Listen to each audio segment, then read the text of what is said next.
take my fear, replace it with knowledge divine. Though I'm weak, make me strong. Thank you for joining us on WQPH 89.3 FM Shirley Fitchburg, Queen of Perpetual Help, and welcome to another edition of WQPH's Local Matters. You are just listening to Michelle Lally and her version of Ave Maria. Now on this week's broadcast, all the way from Holland, we have author Gerard J.M.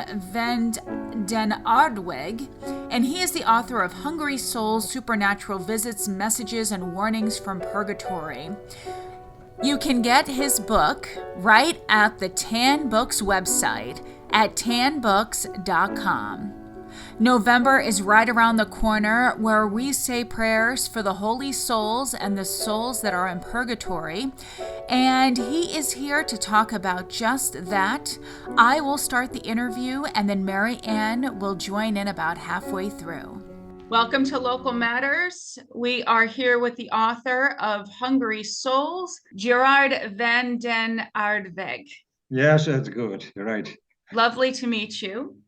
Thank you. Please tell me about how you were inspired for the book you've written. Yes, it was a little bit of coincidence. I met a Polish photographer, an art photographer and a publisher, Theological, in Warsaw. And I talked to him about the Museo del Purgatorio, and we sang many masses of Requiem for the deceased parishioners.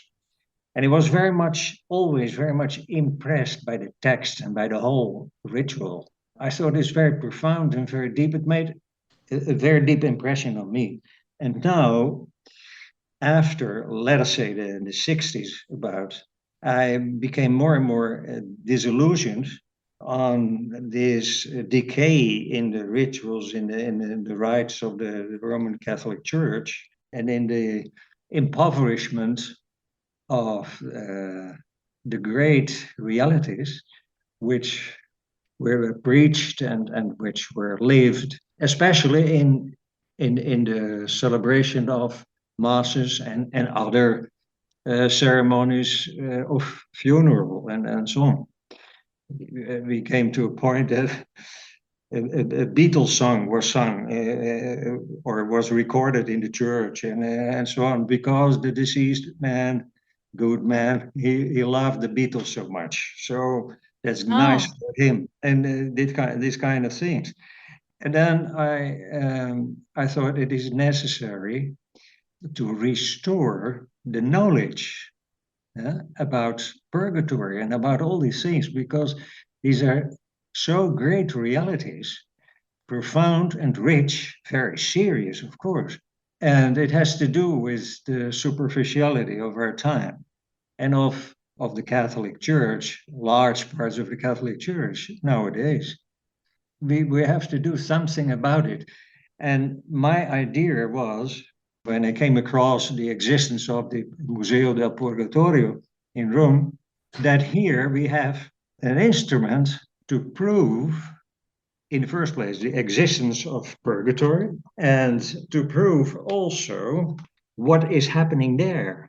The exhibits in this museum make a lot of things very acceptable, and we need miracles, so to say.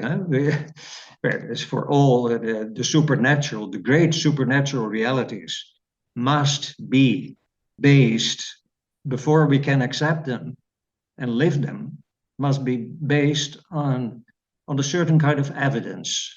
And it is not only the beauty of them, but there must also be some touchable, some very hard evidence. And if we see, in this case, purgatory, the exhibits in such a museum, and there are more of this kind of exhibits, for instance, Częstochowa in Poland, in the great sanctuary of Częstochowa, Mary of Częstochowa. We have also a very interesting exhibit of a burnt-in hand, burnt in a piece of altar cloth, corporal, but deeply burnt in. And if you see that, you have something to think about. It's a touchable demonstration of an intervention, of a supernatural intervention, so to say. We can study these exhibits scientifically. They have been analyzed, and the stories belonging to them, where they came, in what circumstance, where they came about, and its circumstances, and so on and so forth. And these are very reliable exhibits. And so that was the material on which the book on the souls in purgatory was primarily based. And secondarily, I have collected in the course of years many well-documented stories of apparitions from the beyond. There's a whole field, of course. There are apparitions, even not so many, but they are there and well documented too. Apparitions or phenomena, communications from the beyond, which are not visual.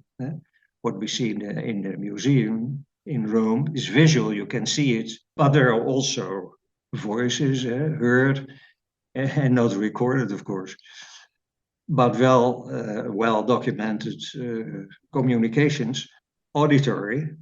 There are other kinds of evidence from interventions from the beyond, even from hell, but from heaven, many. We based it on these things, and also on that is the second point I want to make, on a series of apparitions from souls from purgatory from the 20th century, not very old ones, so they are rather fresh, so to say, and not far away in the Middle Ages, so that you do not know what is exactly the source and how reliable is it, and so on and so forth. And also from very reliable people, of course, saints, but also people who were not saints, but whose apparitions have been well researched and well documented. So these two sources, the exhibits and the stories, so to say, of the apparitions, are the evidence base of what I wrote on purgatory, because they tell us a lot of very interesting things and of great realities. And I will abbreviate it a little bit here, but which realities can we learn from purgatory?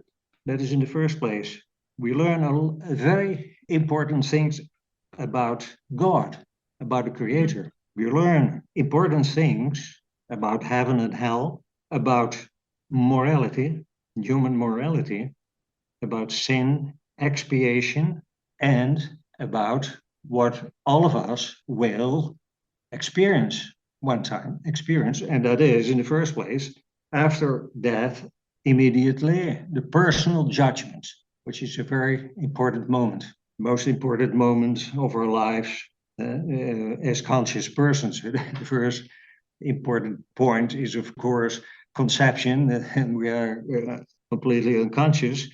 But then, at personal judgment moment, immediately after death, we are fully conscious, more than fully. That is so tremendously important and central point.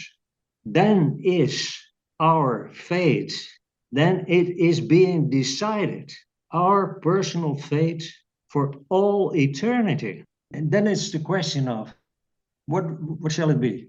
Eternal heaven or eternal hell? Exactly. This is one of the great things. And so that is personal judgment. And then purgatory has a lot to say about our soul. The psychology of the souls in purgatory is immediately relevant, immediately, directly important, of great importance, for our own psychology, for the psychology of our soul here on earth. I say this is a conclusion, Mm-hmm. and I can elaborate on it. Perhaps we will talk about it. But if we understand what is going on in our soul in purgatory, and well, we hope, of course, we will not be sent to hell.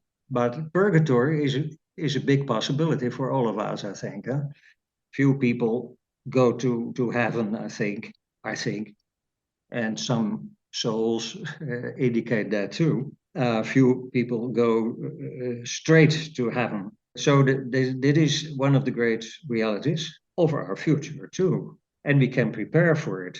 So purgatory is not only about the souls; it is in purgatory whom we call the poor souls, but also we can call them what the Italians say the holy souls, The holy souls, yes. the holy souls, because they cannot sin anymore, and God has forgiven them their sins, not their expiation of having done too little penance on earth and so on. But it is so that God has saved the soul from hell, and that is a good reality, of course. Now, we can learn a lot about ourselves, and so the insight in purgatory is for everybody in directly relevant for his own ego. Mm. Huh? Good. Well, I mean, next month, November, is Yes. a very important month where we Yes. pray for the holy souls and the Yeah. souls in purgatory. Uh-huh. And I live in a house where the first day I lived there, we saw a spiritual presence, a ghost, the first night we were there. And I'm wondering if that person is in purgatory, and maybe they're gone now, but I felt very welcome in my home, despite the fact that we saw that presence in our home. What's the most extraordinary thing you've found while you were writing the book? That I cannot tell. That there are documented apparitions of serial apparitions are perhaps the most shocking, because then you see the first apparition of such a soul. uh, you see a person, a phantom, of course, of the person, which is it contains the soul, but the soul has to manifest itself visually in the form of a phantom. You may see the book, these kind of stories. A very ugly, repulsive phantom. Well, very scary situation. But if then the seer is praying a lot for this soul, because the soul comes asking, or even sometimes Mm. compelling the seer to do penance for him or for her. Oh, And that's then, beautiful. and then some of them may speak. Many of those phantoms cannot speak, will not speak, may not speak, because it is God always who sends them. We cannot call a soul out of purgatory like we call you. I call you on the telephone. We have not that power. If a soul is appearing, it is God who takes the initiative, who sends him, and it is a great mercy of God. So that is one of the points to discuss, the mercy of God here, and a mercy for the soul, and a mercy for the seer, and a mercy for all believers. Absolutely. So I say that because there is such an argument, because yes, these are private apparitions and private things, and it's not of interest for us. But it's not true. If God sends a soul, of if God makes a miracle, it's not only for the person, it's for all of us. We have to learn from it, and we cannot disdainly talk about it. So, it's interesting, but no, it's an act of mercy by God. So it has many goals. That is what we should discuss. We can learn from very many of these apparitions in the book. So it's about them and it is about us. But you mentioned November, and that is what I want to say too. The modern, a great part of the Catholic Church, which is in deep decay, there's no doubt about that. Priests, hierarchy, Vatican, and so on. It's one big mess, and it's not something with it started yesterday, but it's a culmination of half a century, 60, 70 years. But what these superficial, trivial ceremonies in churches, when someone is deceased and he was a good guy and he was beautiful speeches about his humor and so on and so forth. But the cruel thing is we have forgotten these souls in purgatory. The man is in purgatory, perhaps, and very probably, we might say. And we do not I hate anything to help him. Purgatory is very severe suffering. That's one important thing we see in these exhibits. Thank you for joining us of our special program on Holy Souls. Joining us today, our guest, the author of Hungry Souls, Dr. Gerard J.M. Does that stand for Jesus and Mary? Vander Advrig. Welcome to the International Radio, WQPH. Thank you. And we have Jeannie Denizard that's been doing a great job, our production manager. Hi, Jeannie. Hello. And we're talking about the most incredible things, Doctor, that you've been telling us about the Holy Souls. We should start with a prayer, actually.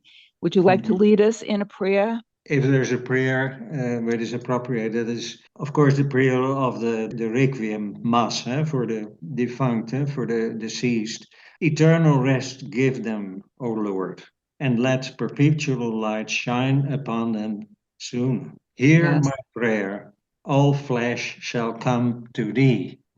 I think that is Requiem Aeternam Dona Eis Dona. And the Requiem, that is the rest. But this rest is not passive, it's active.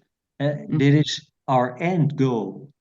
Eternal happiness, so great and so absolutely satisfying that our soul doesn't want anything else for all eternity.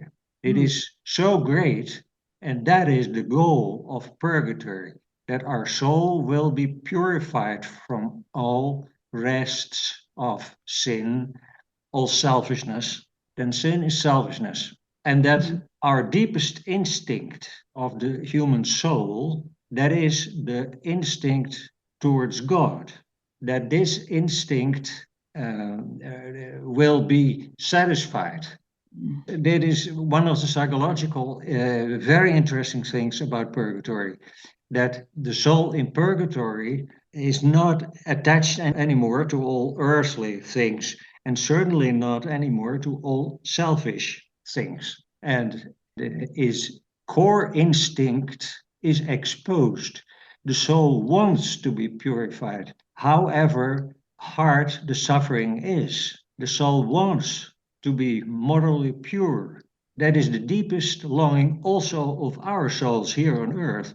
So the instinct, which is an instinct for God, the instinct towards God, is the deepest instinct of every human soul, Christian or not Christian, everyone, in the past and in the present and in the future. And so if we see that the purification is so hard and so terrible, and maybe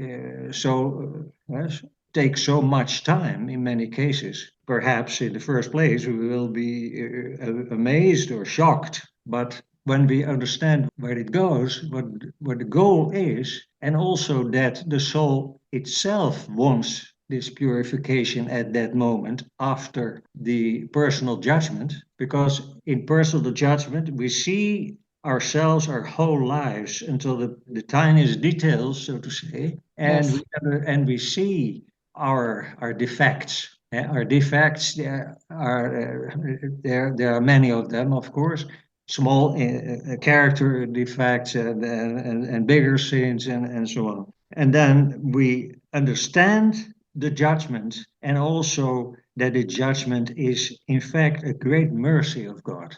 So this is the point to explain, and going by the exhibits of burning hands, in burned hands, and so on, and also by quotes. I quote something from the book here.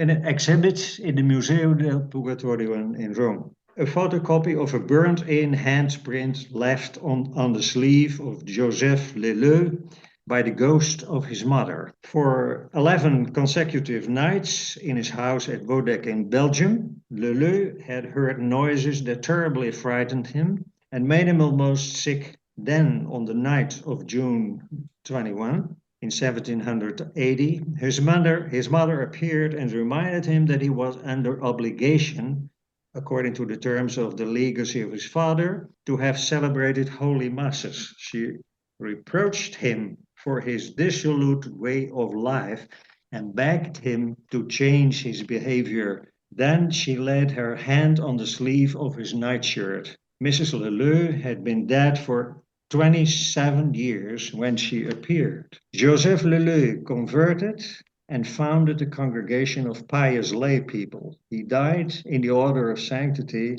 in 1825. This just an example, Yes. which gives much to think. 27 years in purgatory. And then I make a jump to Fatima. You know, the first apparition of Fatima to the children, Yes. they saw the heavenly apparition. So heaven was in the minds of the children. And as Lucia, Yes. the eldest seer, said, well, it was normal that the 10-year-old girl, Lucia, would remember two girls from the village who had recently died and whose death must have deeply impressed her. They were friends of mine and used to come to my home to learn weaving with my eldest sister. Is Maria das Neves in heaven? Yes, she is, Mary said. And Amelia, she will be in purgatory until the end of the world. Well, that's Mary who said that. A child or a youngster, 18 years about, in purgatory until the end of the world. Okay, there are different grades and kinds of purgatory. That's one point. But until the end of the world. And it is Mary who said this. It's interesting that this kind of information is shocking. Yes, But it's we shocking. are confronted here with a reality that is so great that we can intellectually follow it or try to explain it, but feeling it and understanding it with our heart is very difficult. And yet, this is a sign that we have to help these souls.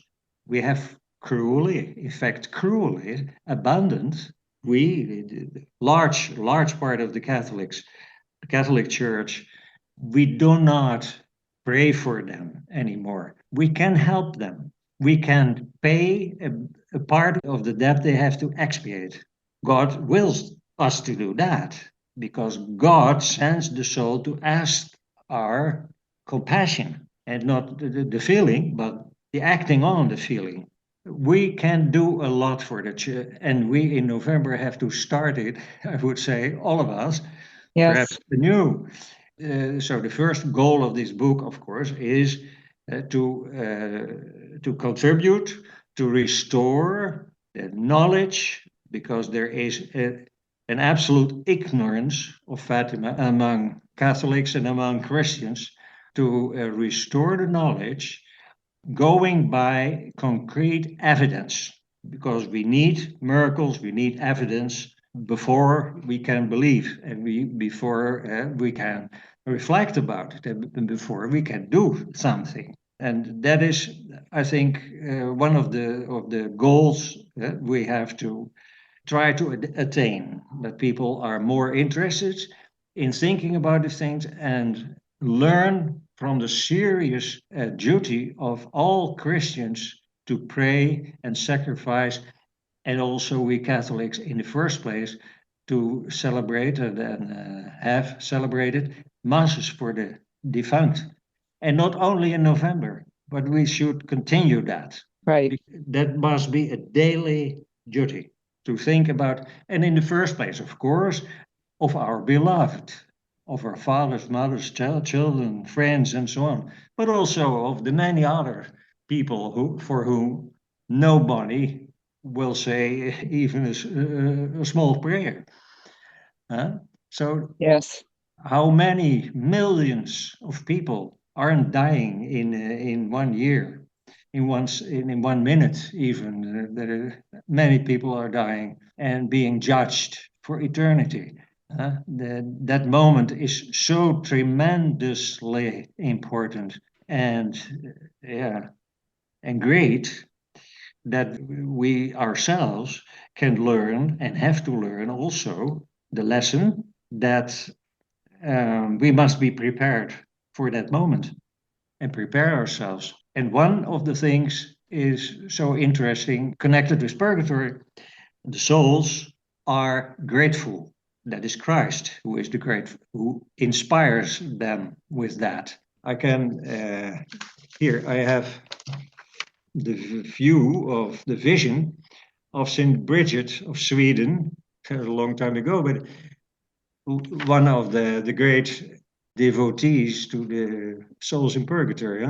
In one of her visions of purgatory, the souls there, she said, supplicated God, O Lord, let your infinite power return 100-fold the good that those do to us, those who think of interceding for us in behalf of our deliverance and contribute to bring us in your heavenly and sweet light.